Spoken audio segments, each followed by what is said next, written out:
Something is awakening inside of Black women, a quiet but undeniable knowing that we're meant for more than survival, more than sacrifice, more than endurance, more than carrying everyone else's expectations while putting our own dreams on hold. A realization that the life we've been taught to accept may not be the life we're meant to live, and that there may be more freedom, more peace, more joy, and more possibility available to us than we've ever imagined. Because once you realize you have options, everything changes.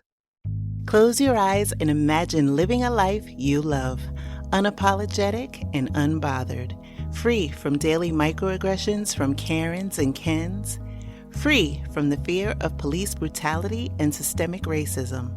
Wouldn't that feel amazing? Now open your eyes.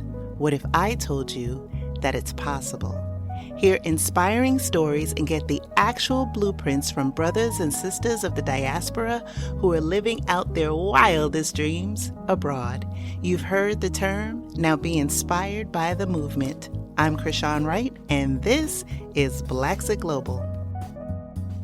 I'm excited for this episode of the Blaxit Global podcast. I get to talk to one of my guests from my YouTube channel, someone who I have collaborated with, who's an awesome person. It's going to be an awesome conversation, I already know. I am delighted to welcome Marissa Price, who is joining today from Mexico. Hey, Marissa. Yes, thank you for having me. So I love starting our conversation with understanding everyone's origin story, because I'm convinced that those early nuggets in life usually play some role in the life they live today. And so I'm wondering for you, what's your origin story? Oh, wow. I don't think I've ever been asked that. My origin story. So I'm from St. Louis, Missouri, originally, and St. Louis being one of the most highly segregated cities, right, in the U.S., kind of growing up and seeing the effects of that, of residential segregation. And just that had a huge impact on me. And I think that played a huge role in me having a dream to move abroad, travel abroad, and see different realities, because it was just so egregious, right? Seeing that growing up. And there's always been something inside of me like, this is not right, right? This is not right. No matter how many times like people have tried to gaslight me and like those in my community that this is just how things are and you have to be okay with it. There was always something within me like, absolutely not, because I grew up like reading books, right, about my history, about my culture. And so knowing that this is not right, this is actually a societal failure. And seeing that up close, being in St. Louis, I think had a huge impact on me. I think also part of that, right, growing up as being a sensitive person and having a lot of emotions, right, and not really knowing where to place those all the time. I feel like even in the environments that we live in, it's kind of viewed as something negative when you're able to feel things so deeply. And I'm just now at this part of my life where I'm able to lean into that and see it as a gift versus something that's holding me back, right? Something that I have to like cover up and be more harsh towards the world around me. It's allowing myself to feel, because these things are wrong. And I think that's part of living in an oppressive society is the messaging, right? That you're supposed to cut yourself off from anger, right? Sadness, these things that we're supposed to feel that are supposed to lead us towards change and demanding better for our lives. It's like, that's kind of, it's silenced over time. It's a process of socialization. And so, yeah, just embarking on this new journey abroad, really having a chance to recover my self-confidence after a very traumatic work experience. Yeah. And just being around people who automatically know that I'm human. And I don't have to like prove it and go above and beyond to try to, make other people believe that, no, I deserve to be here. And I'm hoping to share that message with other Black women who are on a similar journey of recovering these very sacred parts of ourselves. Do you feel that those earlier experiences in life and you being an empath made you pursue your master's in social work and the work that you do? I think so. Yeah. So I came to the social work field kind of in an non-traditional way. So I was in the banking field. So that was my first career path right out of college, being in banking. And again, this feeling inside of me that would not go away, like there is something bigger for my life than this. And so being very good at operating in survival mode, I was excelling in that field. And so when I made the decision to pivot out of that, a lot of people around me were surprised, like, you're on this pathway to climbing the corporate ladder. All these things that we're taught in the US that we're supposed to be striving for, is supposed to bring us happiness. There was just something within me. It's like, no, this is not it. So I made the decision to pursue a master's degree in social work, concentrating in economic development.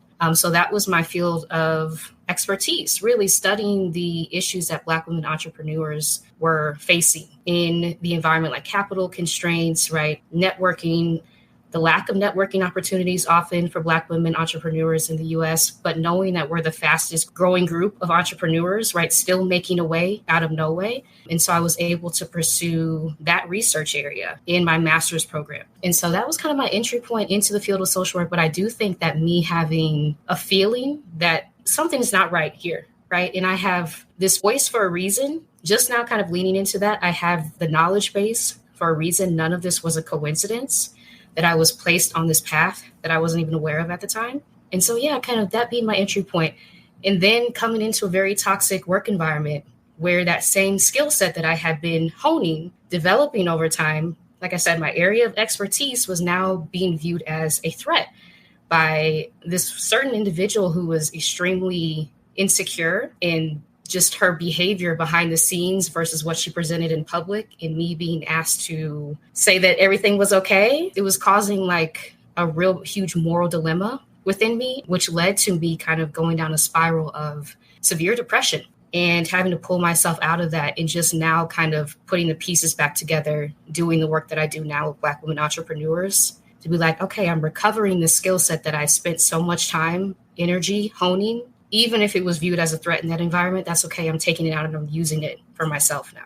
You know, toxic work environments, unfortunately, so many of us have had more than our fair share of those experiences. I think now, because of the dialogue around that, the work that you're doing, and we'll get to more in that in our conversation, it's helping Black women have a language for what they've been feeling and experiencing, but more importantly, having the tools and resources to get themselves out of that situation, because so many people suffer in silence, and it leads to what you talked about before: anxiety, depression, isolation.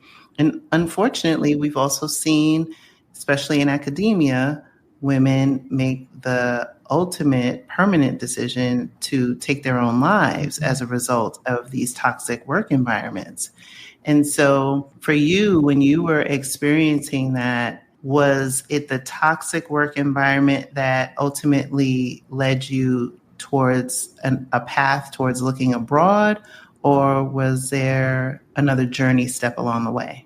Yeah, I think so. I think that was the catalyst now looking back, because I had joined Rashida Dow's group from Burnout to Bliss when I was in that really toxic work environment. So that was my first like, oh, what is this program? Like all the language on the landing page, I'm like, check, check, check. This is all me. It opened my eyes to see the life that she was living, right? I'm like, oh, I never really thought that this was something that I could do. I'm a first generation college student. Right. I saw a lot of students around me being able to study abroad, not knowing there were options if you didn't have the financial means. Now I know that, but back then I didn't know that.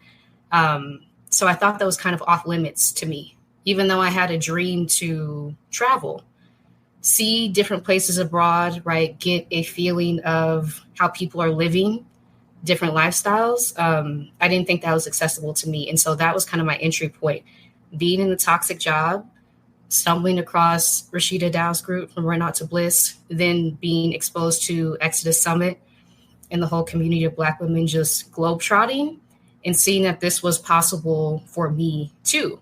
And I think it's important to see other people doing what you have a dream to do as well, because that gives you permission to like, oh, I can follow this path as well.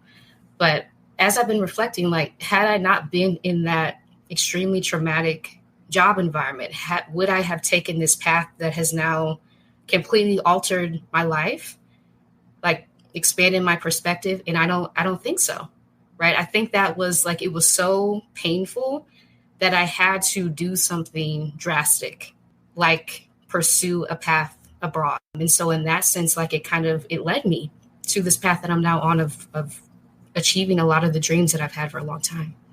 It's great that something beautiful came out of something so painful and tragic in a lot of ways, because we know that as Black women, when we're in toxic work environments, it can take many years to undo the psychological damage that befalls us. And not even just psychological, some of that also manifests in physical ailments as well, gastrointestinal discomfort and issues, high blood pressure. We talked about anxiety and depression before. How did you end up in Mexico? Was it because Rashida was in Mexico? Was it because there was a past experience in Mexico? What brought you to Mexico specifically?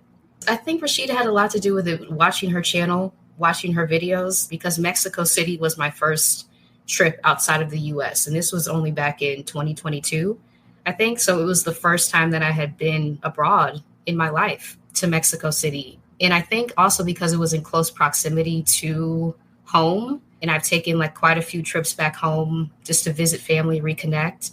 So I still wanted that easy touch point wherever I moved abroad. But yeah, just kind of falling in love with Mexico as a country, all the different landscapes that exist within this space, which I don't think a lot of people know. Like there's mountains, there's beaches where I'm at, like there's metropolitan areas with skyscrapers. There's like anything that you could really imagine in one country. And just the level of kindness that I experienced on my first trip abroad to Mexico City changed things. Being in the process of recovering from a highly toxic, traumatic environment where I constantly felt like I was a problem with everything that I said, everything that I did. And so having people reflect back to me, right? And it not being transactional. No, that you deserve to be treated well because you're a human being. And I think Mexico was really that turning point for me to realize that. And so this journey of being here, of interacting with people on a day-to-day basis, not saying that it's perfect because people are people, but there's a different level of kindness and humanity that I really did not experience in the US. Did you have any trepidation about navigating the language or figuring out how you were going to support your life in Mexico? Yes, the language barrier has been, I don't want to say a challenge. It's been an opportunity for growth because I also have social anxiety. Right. So trying to learn a language while you are also in the process of recovering from very deep, anxious feelings of not getting things right, of people making fun of you, right? All of these deeper issues that I'm now dealing with in learning a language. Yeah, it's been a process, but I am slowly learning Spanish. And I do have a background taking Spanish in high school and then a few lessons prior to this move. So I have a background in that. It's just me kind of unlearning perfectionism, because that's really, you have to release that when you're learning a language, right? Because you're going to get things wrong all the time. And I'm thankful that people extend me so much grace to be able to, like, if I know a few words in Spanish, they know a few words in English. It's like we can get on the same page in that way. So yeah, that's been my journey with learning Spanish. Yes, supporting my life abroad. So before making the move, I enrolled in Digital Nomad Kids Virtual Excellence Academy. So I had that basically training in how to be able to be a virtual assistant at the time, which I started off as, with the knowledge base, a skill set that I had working in a corporate environment, and taking that and being a virtual assistant to assist other Black women digital entrepreneurs. Because there's so many opportunities in the e-commerce digital space, and Black women deserve to be at the forefront of that, because we're often in these highly rigid, inflexible work environments that are toxic on top of that.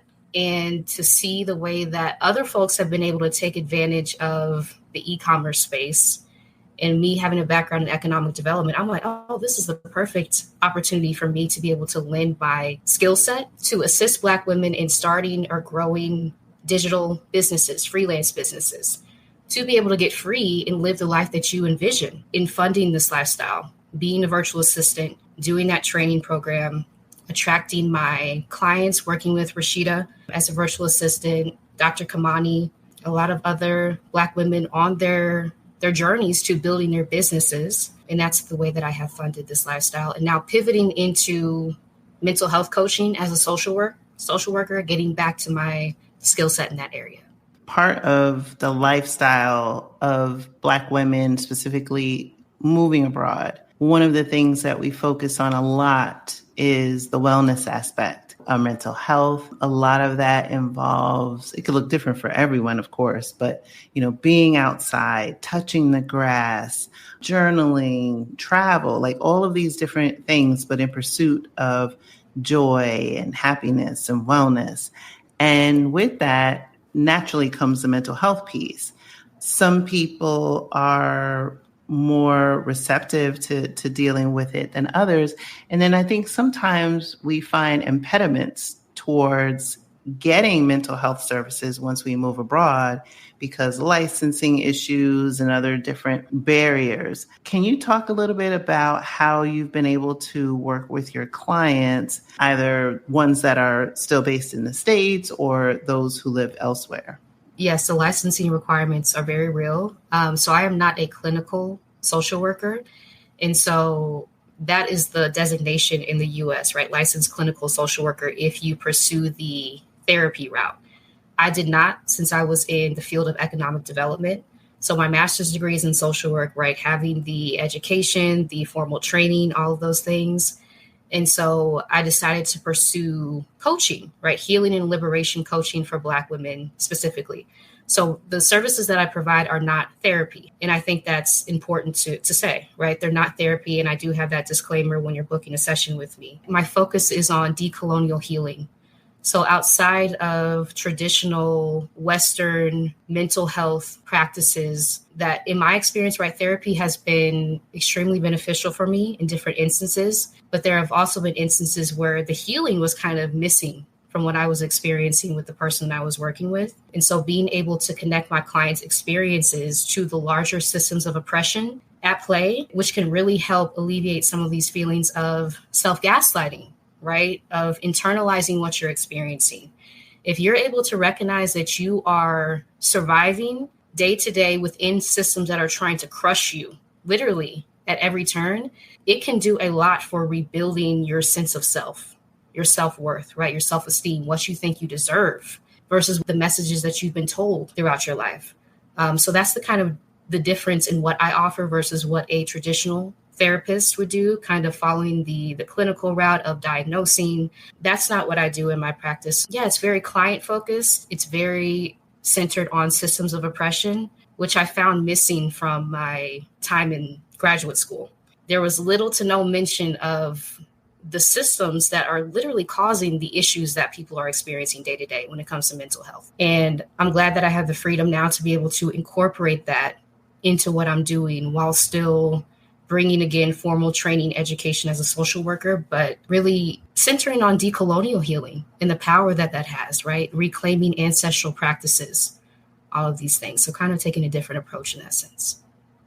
And I think that reconnection is wildly important for us, particularly if you're a Black person whose ancestors were formerly enslaved, because for many of us, our through lines have been severed as a result of slavery. And so being able to connect and reconnect to our ancestral roots and being able to hear that internal voice within, that internal voice definitely is what led me to this life. But I had to quiet the noise. I had to decouple myself and extricate myself from a dependency on capitalism and a system of oppression.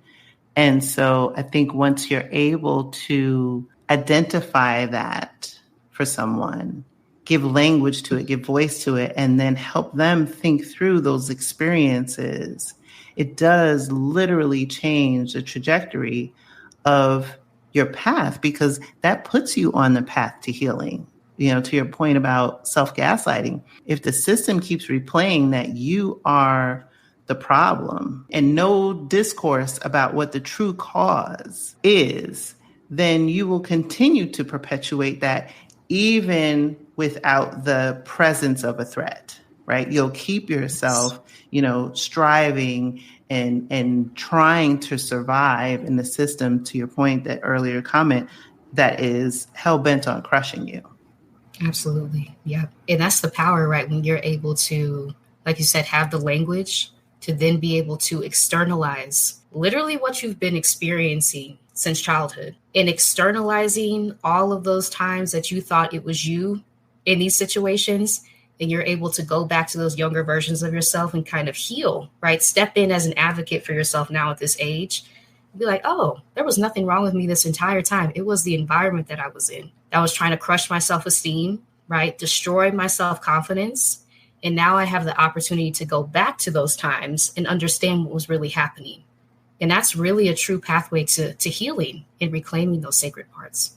This year is your second year of the Job Liberation Virtual Summit. Can you talk a little bit about why it exists and how this year is different? Yeah, so why it exists. So working as a virtual assistant with Dr. Kamani, and actually stumbling across her YouTube channel. Like I always say, like, thank you for the algorithm for introducing me to her channel, because I had no idea what was happening to me. Like that was the first really entry point into gaining the information and resources about the term from pet to threat, coined by 3 Black women professors.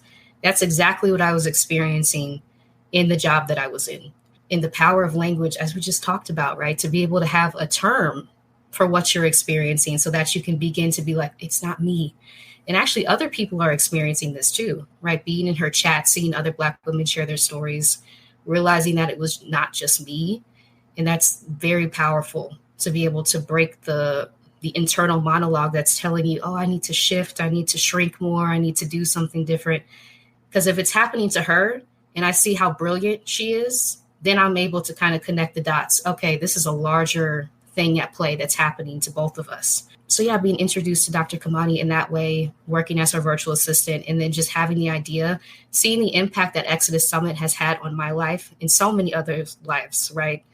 Just the power of being able to pick your life up and go anywhere that you want around the globe, and having the resources, the knowledge, the community to be able to do that really had an impact, right? So I'm like, what if we were able to take the knowledge that we have in this space, the power that we've seen, like people literally make radical life transformations of leaving highly traumatic work environments and pursuing a path of their own. What if we have all of that information in one place, similar to the way that we have seen Exodus Summit, right? And being able to travel, move abroad, take a career break. And so that was kind of the basis for the summit. Me just having this idea and Dr. Kamani being like, yeah, well, let's try it. And so the first year we had over 300 Black women globally attend.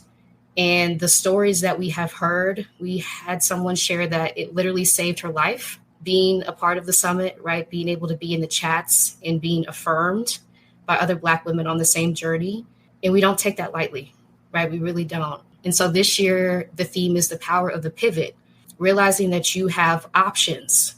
One of the things in an oppressive society, it really it puts blinders on you, right? So you think that your options are only right here, versus other people who don't receive that message. They know that they have all the options that exist in the world. And so to be able to provide that information with such dynamic, right, speakers that we have coming this year, to be able to show you, no, you have options. You don't have to stay in a place that's harming you. You are not here to be harmed. Right? That is not why you are on earth. You have so many skills, you have so many abilities, you have so many talents, gifts that exist within you, things that you've been honing that you may not be aware of over the course of your life. How can you use those to go in a different direction that serves you, where you are valued, right? Versus the message that we receive that we just have to stay. This is just our lot in life. We just have to stay and take someone's, right, so they can take their rage out on us. Absolutely not. And so, yeah, the power of the pivot this year at the second annual Job Liberation Virtual Summit for Black women.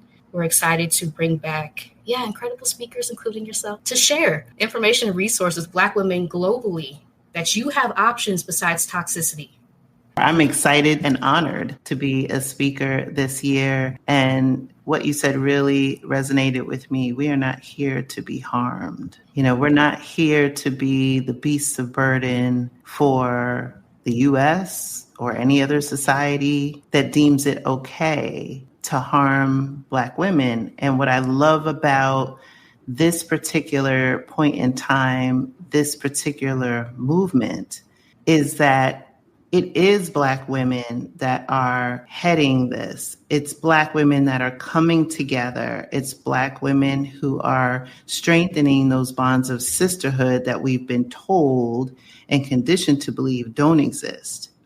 And we're putting the oxygen masks on ourselves. We're putting down the cape.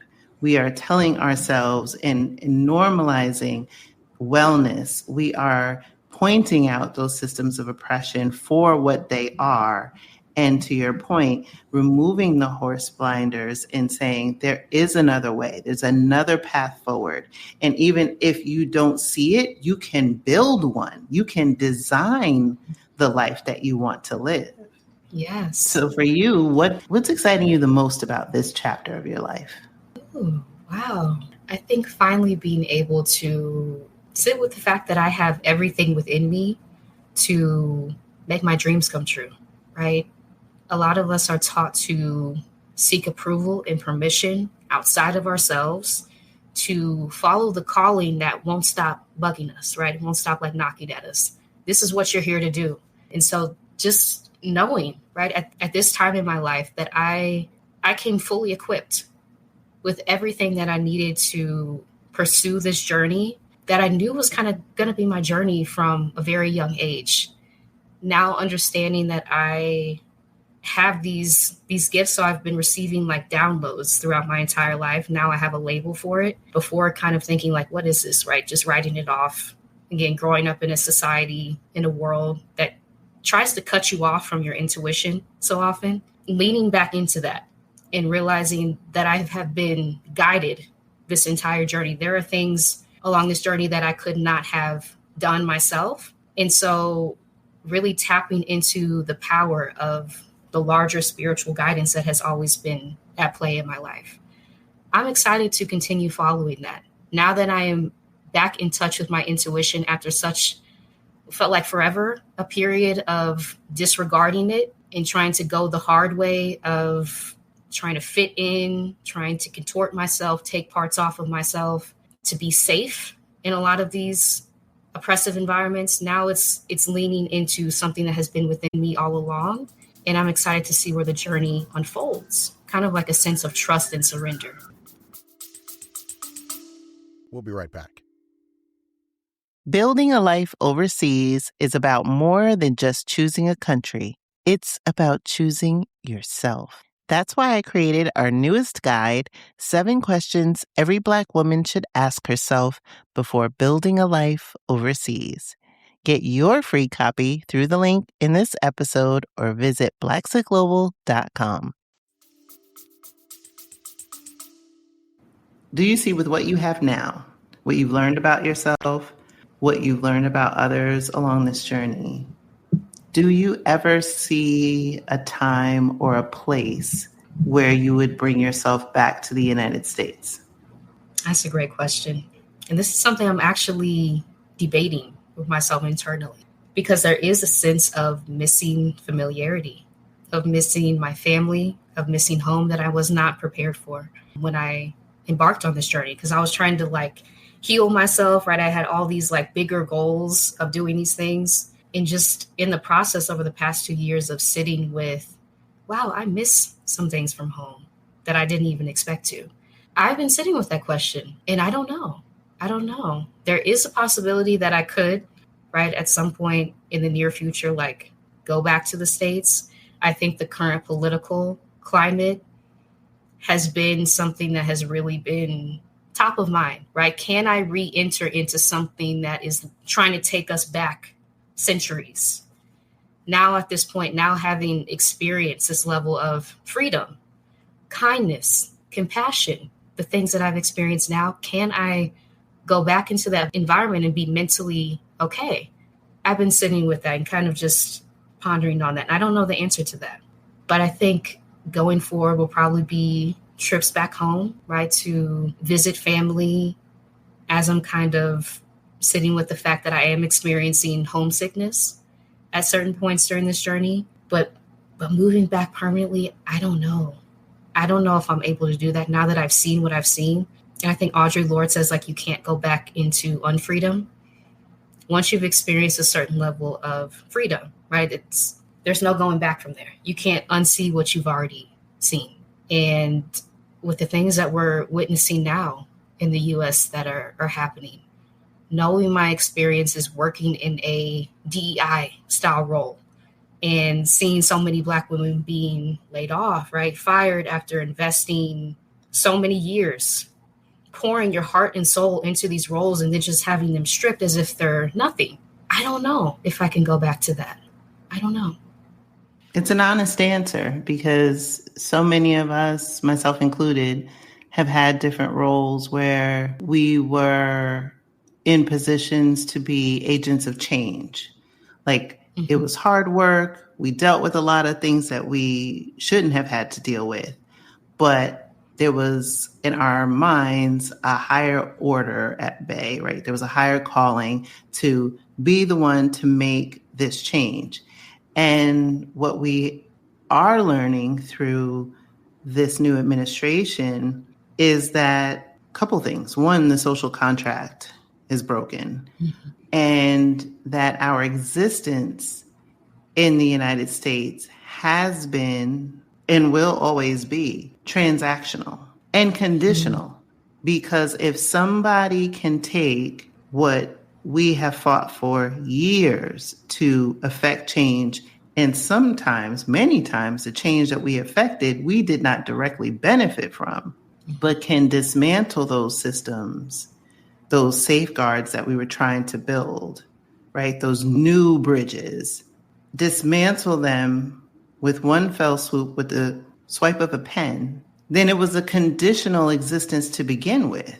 My humanity is not conditional. My humanity is not something that can be bartered for, right? It harkens to a different time in American history.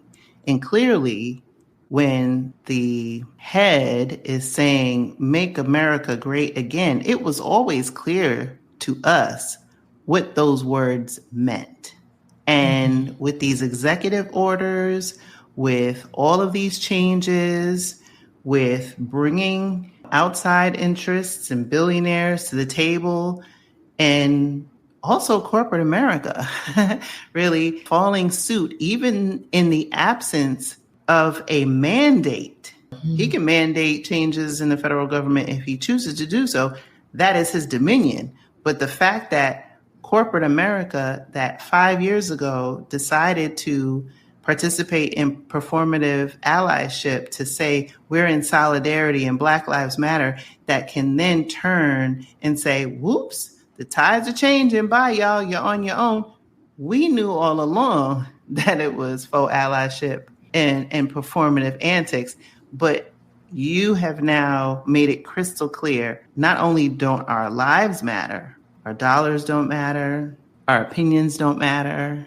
We're being abandoned also by the political parties that exist in America, regardless of what side you sit on, right? Because not all Black people are Democrats, not all Black people are Republicans, right? And what I see, people making this decision to move to other countries, and, I live in Europe and there are multiple parties in parliament. And I'm not saying that it works perfectly, but there are voices that have an ability to be heard, that maybe this is an opportunity for Black people to say, hey, even when 90% of us go to the polls and support a candidate, that this still doesn't move the needle, maybe it is time to formulate our own political parties. We can take the reins. We can have our voices heard as a collective, because this two-party system is making it crystal clear on either side. They are not for us. So for you, Is Mexico potentially, I don't know, is it forever home, or do you see yourself somewhere else in this world? I would like to move somewhere else at another point. Not sure when that is. I think at least for the next couple years, Mexico will be home.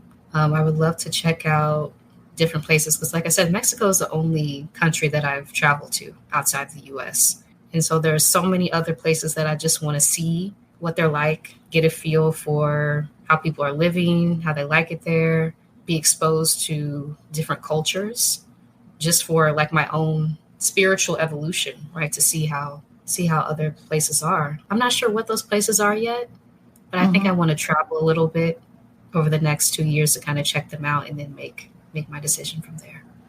For people that have been inspired, as I have, by this conversation with you, how do they find out more about you? How do they find out and connect about the Job Liberation Virtual Summit?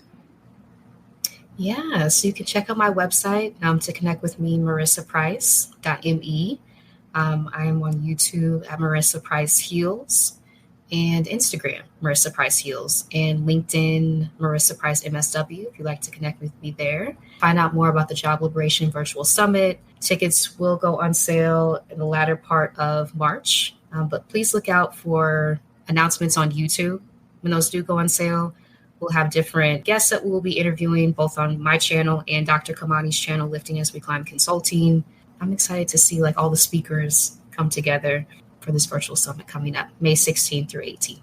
Awesome. Marissa, it has been an absolute pleasure having you as a guest on the Blaxit Global podcast. This conversation was beyond my wildest expectations. I'm so delighted that you are on this journey of healing, and not only that you are healing, but you are helping other Black women do the same. So I wish you continued success. I look forward to being a speaker at the summit and supporting you in any way possible. Thank you so much. This has been a dream, truly. As I shared, I was nervous for this before we did this, but this has been excellent, soul nourishing.